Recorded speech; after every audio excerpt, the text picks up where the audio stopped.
નમસ્કાર ખેડૂત મિત્રો. ગુજરાત ખેડૂત માહિતીમાં આપનું હાર્દિક સ્વાગત છે. આજના આ વિડીયોમાં આપણે ઉનાળાની શરૂઆત અને ફેબ્રુઆરી મહિનાના સંભવિત માવઠા વિશે વિગતવાર વાત કરીશું. તેથી વિડીયોને અંત સુધી જરૂર સાંભળજો, કારણ કે આ માહિતી ખાસ કરીને ખેડૂત ભાઈઓ માટે ખૂબ જ મહત્વપૂર્ણ છે. મિત્રો, સામાન્ય રીતે આપણા ગુજરાતમાં વર્ષને 3 મુખ્ય ઋતુઓમાં વહેંચવામાં આવે છે.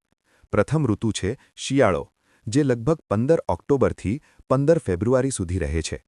ત્યારબાદ 15 ફેબ્રુઆરીથી 15 જૂન સુધીનો સમય ઉનાળો ગણવામાં આવે છે અને 15 જૂનથી 15 ઓક્ટોબર સુધી ચોમાસું રહે છે. હાલમાં ફેબ્રુઆરી મહિનાની શરૂઆત થઈ ગઈ છે અને હવે ઉનાળાની શરૂઆત નજીક આવી રહી છે. સામાન્ય રીતે 15 ફેબ્રુઆરીથી ઉનાળો શરૂ થાય છે, પરંતુ આ વર્ષે 17થી 20 ફેબ્રુઆરી વચ્ચે ઉનાળાની અસર સ્પષ્ટ રીતે જોવા મળશે તેવી સંભાવના છે.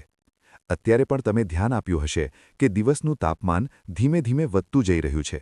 સવાર અને રાત્રે થોડી ઠંડી રહે છે, પરંતુ બપોરના સમયમાં ગરમીનો અનુભવ થવા લાગ્યો છે. હવે સૌથી મહત્વની વાત કરીએ માવઠાની. હવામાન મોડલ અને સેટેલાઇટ અનુમાન મુજબ 22 ફેબ્રુઆરીથી 28 ફેબ્રુઆરી વચ્ચે ગુજરાતના હવામાનમાં ફેરફાર આવી શકે છે. આ સમયગાળા દરમિયાન અનેક વિસ્તારોમાં છૂટાછવાયા માવઠાના ઝાપટા પડી શકે છે. દરેક જગ્યાએ ભારે વરસાદ નહીં પડે, પરંતુ કેટલાક વિસ્તારોમાં હળવાથી મધ્યમ ઝાપટા નોંધાઈ શકે છે.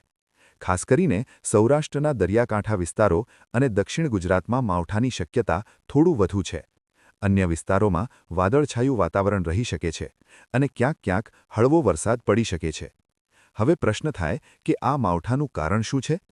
હાલના સમયમાં નબળા વેસ્ટર્ન ડિસ્ટર્બન્સીસ પસાર થઈ રહ્યા છે. સાથે સાથે તાપમાનમાં વધારો થઈ રહ્યો છે. જેમ જેમ ગરમી વધે છે, તેમ અરબી સમુદ્ર વિસ્તારમાં સાયક્લોનિક સર્ક્યુલેશન બનવાની શક્યતા વધે છે.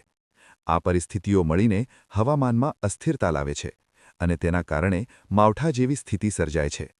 ખેડૂત મિત્રો માટે ખાસ સૂચના એ છે કે જેમણે શિયાળુ પાક મોડું આવેલું છે તેઓ થોડું ધ્યાન રાખે. જો માવઠું પડે તો ઊભા પાક પર તેની થોડી અસર થઈ શકે છે. ખાસ કરીને ઘઉં, જીરું, ચણા અને શાકભાજી જેવા પાકમાં સાવચેતી રાખવી જરૂરી છે. શક્ય હોય તો પાકની સુરક્ષા માટે જરૂરી પગલાં પહેલેથી જ વિચારવા જોઈએ. આ માવઠું ખૂબ જ તીવ્ર રહેશે તેવી શક્યતા હાલમાં નથી. મોટાભાગે સામાન્ય અને છૂટાછવાયા ઝાપટા રહેશે. તેમ છતાં હવામાન બદલાય તે પહેલાં સાવચેત રહેવું હંમેશા સારું. અમે હવામાનની દરેક અપડેટ પર નજર રાખી રહ્યા છીએ. જો આ અનુમાનમાં કોઈ ફેરફાર થશે અથવા વરસાદની તીવ્રતા વધવાની શક્યતા જણાશે તો તેની નવી માહિતી પણ સમયસર આપવામાં આવશે. મિત્રો, આ માહિતી હાલમાં ઉપલબ્ધ સેટેલાઇટ ડેટા અને હવામાન મોડલના આધારે આપવામાં આવી છે. હવામાન એક પ્રાકૃતિક પ્રક્રિયા છે અને તેમાં ક્યારેક થોડો ફેરફાર થતો રહે છે. તેથી નિયમિત અપડેટ મેળવતા રહો.